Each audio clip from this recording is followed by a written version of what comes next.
So with the launch of the new Drukhari Codex for Warhammer 40k, there's one combo that's been the talk of the town and generating a lot of, let's call it discussion. So let's get into the controversy behind the Razor's Edge combo for Drukhari and exactly how it works. What's up, folks? Welcome back to TacticalTortoise. My name is Trevi, and welcome back to another Ridiculous Rules video where we talk about some wacky rules in Warhammer 40k, some weird combos, and in this case, a super powerful Smash character that is doing the rounds in competitive 40k at the moment. The new Drukhari are definitely making a splash in the 40k metagame, with lots of players picking them up both online and in-person play, and the faction is pretty close to being sussed out to its most optimal builds. Drukhari use some super efficient dedicated transports to deliver some very fast melee infantry to the middle of the table, and just pile drive their opponent into a little pancake sandwiched between the meat of their spiky black armored army and their opponent's table edge. Part of the heart of their impressive melee damage output are their Smash characters, models like Drukhari and the Master Archon who can fight twice, and the wide variety of incredible Succubus builds that you can put together to really put the hurt on your opponent.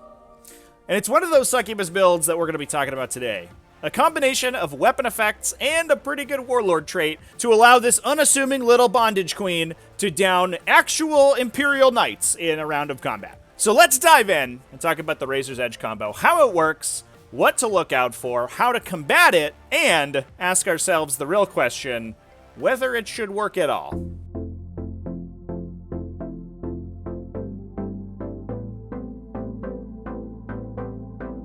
So first off, what is the Razor's Edge combo? The core of the combo is a Succubus with a combination of the Razor Flails weapon and the competitive edge Warlord trait out of Warzone Charadon, the Book of Rust. Razor Flails make 2 hit rolls for every attack made with the weapon. Multiple hit rolls per the rare rules in the 40k rulebook function exactly like doubling the number of attacks you make. 2 hit rolls then turn into 2 wound rolls, which can turn into 2 saving throws, which could potentially then deal double the regular amount of damage you would make with that single attack. Also, per the rare rules, they trigger any effects that are triggered by regular attacks. So if you ever see an ability that says you make 2 hit rolls for a weapon, it doesn't just make you more accurate, it actually functionally, literally doubles the number of attacks you make. Competitive Edge is a Warlord trait from the Warzone Charadon Cult of Strife supplement that procs every time an attack made by the character with the trait fails to reach the inflict damage step. This means that somewhere along the attack sequence it gets stopped. Either it misses, it fails to wound, your opponent saves it. Any of those means that the Competitive Edge ability triggers. When the attack fails and that ability triggers, it generates an additional attack. Basically, you get a do-over on your attacks that don't go through, but it's not just a reroll. You just get another attack. The controlling player then chooses to make the attack with the Razor Flails, which then doubles that single attack to 2 additional attacks due to the weapon ability. Now, Competitive Edge does say that this only happens for 1 cycle, so you pool together the attacks that didn't go through to the inflict damage step on your first set of attacks, you make those attacks again, essentially, and then you're done. But, unlike a lot of abilities, there's nothing to say that the attacks can't generate additional hits. So while Competitive Edge doesn't chain infinitely, it does mean that you can double the number of attacks you make with it thanks to that Razor Flail weapon ability. So baseline, a Succubus makes 12 attacks.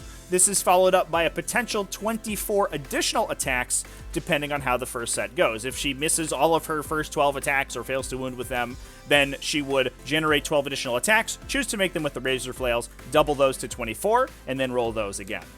Keep in mind that the additional attacks are not generated if the attack goes to damage. So you have to do absolutely nothing with your first set of attacks. So while a potential 36 total attacks sounds really really powerful, those first 12 are doing nothing in order for you to make those 24 additional attacks.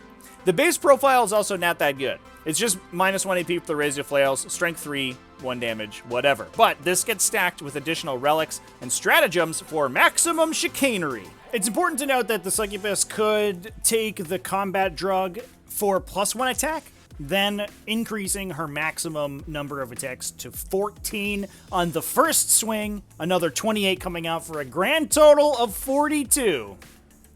First off, you always put the Dark Lotus Toxin, again, from the Cult of Strife supplement. We're going to see a recurring pattern here for +1 strength and damage, bringing those Razor Flails up to strength 4, 2 damage, which is a pretty reasonable profile.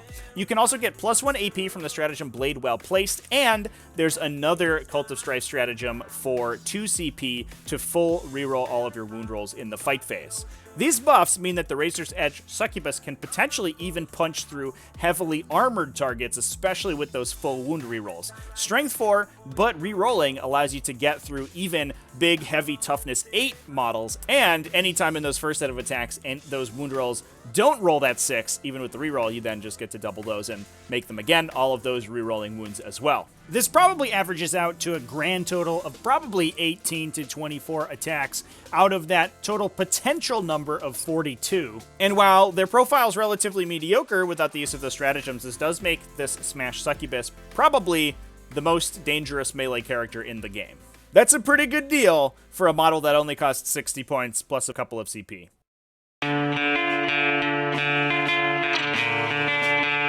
So, how do we play against it? How do we combat the Razor's Edge Succubus?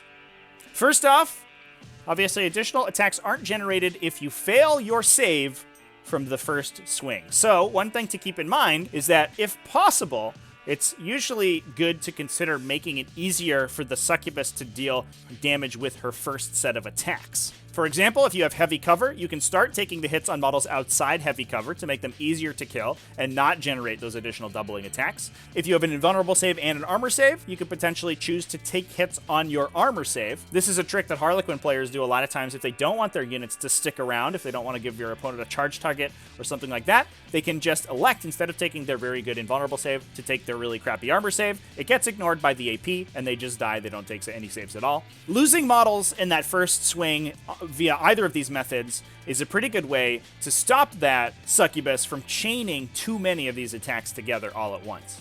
Now, with that in mind, obviously successful saves will proc those extra attacks, but other defensive abilities like damage ignore rolls. Think of like old school Chaos Demon's disgustingly resilient ability. You have a 5+ roll when you take a wound to instead not take that wound. These are after the inflict damage step, since you actually have to have taken the wound in order to then ignore it. So they're a good way to blunt that extra damage without allowing the Succubus to generate any additional attacks. Competitive Edge, the Warlord trait, also specifically only triggers if all of the character's attacks are targeting a single enemy unit. So she can't split her attacks at all, meaning if you have a bunch of little MSU units that she'll super overkill with that Competitive Edge combo, that limits her output versus fighting a larger unit. You'd much rather have that lady go in and butcher like 5 intercessors than your big unit of Blade Guard veterans, for example. Because she will probably kill a lot of those Blade Guard veterans if they're rolling hot on their invulnerable saves, and she can just chain additional attacks through. But if she kills 5 Tactical Marines, that's it. She's done. She takes a nap, I guess. Those are some tips to play against the Succubus, but even then, you're going to be taking a lot of damage from this character. Given that she's character protected, she's in a transport, she threatens pretty far, especially with advance and charge, and +1 to charge out of Cult of Strife. It's very difficult to stop her from getting to exactly where she wants to go. So any amount of defensive tech isn't going to protect you too much. And that brings us to our next discussion of the video. Is that legal? I've received a ton of questions about this particular combo over the last week or so. A lot of people are calling for it to be banned or calling for it to be nerfed, and a lot of people don't think that it actually works. And to give a blanket answer to all those people who don't think that the ability actually works this way, it does. There's nothing in either of these abilities that limits chaining attacks together in this way. There's not even no additional attacks can be generated clause in Competitive Edge that a lot of these sort of exploding attacks abilities have that would give credence to a rules as intended interpretation, stopping this interaction from happening. Competitive Edge just goes through one round of rerolls. It gives you one set of additional attacks and then stops giving you additional attacks, but there's nothing to say that those attacks cannot then be split into 2 hits by your weapon ability. So as far as the rules on the page are, this is working exactly as intended. It's also important to note that this is not the first time an interaction almost exactly like this has come up in 40k. It's actually relatively common. If you had the good fortune of missing out on this ridiculous ability in 8th edition, let me show you the KLOS Crimson Crown combo. A list that absolutely terrified the competitive scene for a couple months right at the tail end of 8th edition back in 2020. The Khorne Lord of Skulls, also known as the KLOS, is a Heretic Astartes Titanic Khorne Demon Engine available to any Khorne-aligned Chaos Legion.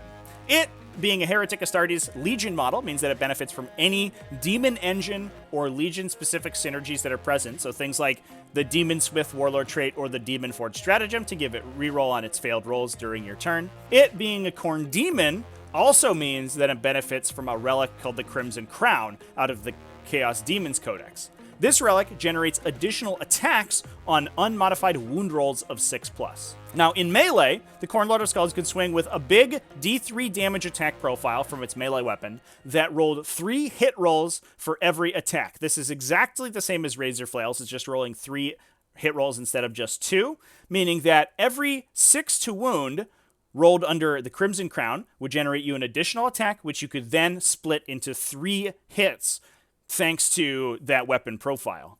All of those hits could be rerolled thanks to Demon Forge on both the hit roll and the wound roll. All of those hits could potentially explode thanks to the Demon Smith Warlord trait, and this allowed the Khorne Lord of Skulls to essentially double its damage output in melee. It could swing a potential 27 times if it charged on its bottom profile. It exploded these attacks, making an average of 15 to 21 additional attacks thanks to those 6s to wound, and would basically dirt whatever it touched in melee. The worst part about the Khorne Lord of Skulls is that all of those combos also worked in the shooting phase, so it would shoot you, and then if you moved up to engage it, it would also basically automatically kill you in melee, while being cheaper and more resilient than a knight. It was very ridiculous. But the point is that this interaction is one that's existed in 40k for a long time. It's sort of a known issue. And this brings us to the heart of the matter. From a philosophical standpoint, not looking at the rules at all, should the Razor's Edge combo work this way? Honestly, probably not. I'm not sure what you change exactly to break the combo, but it's clear to me that a 60-point character with a single Warlord trait, maybe a relic and a couple stratagems to really push out the damage output, should not deal like 400 points worth of damage on average dice. That's too good. Games Workshop made a big effort in 9th edition to remove the ridiculous smash characters that you would siphon CP through and could then kill your opponent's army by themselves, so it would be unfortunate for them to sort of stumble and return back to that age now in 9th edition. Now that said, I don't think it's an issue with the Drukhari Codex. This is really the fault of the Warzone Sheridan Book of Rust. If you look at the combination, every single broken part of the combo is directly out of that Cult of Strife supplement. The only thing not out of the supplement is just the Succubus and the Razor Flail weapon itself. Just the datasheet you're applying these buffs to. Every other relic, warlord trait, and stratagem being used on this character is directly out of the supplement.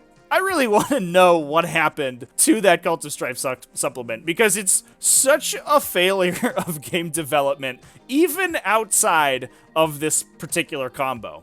Everything in the supplement is more powerful than anything in any other witch cult. Like, it has a strat to reroll all your wound rolls in melee. Like, that's ridiculous.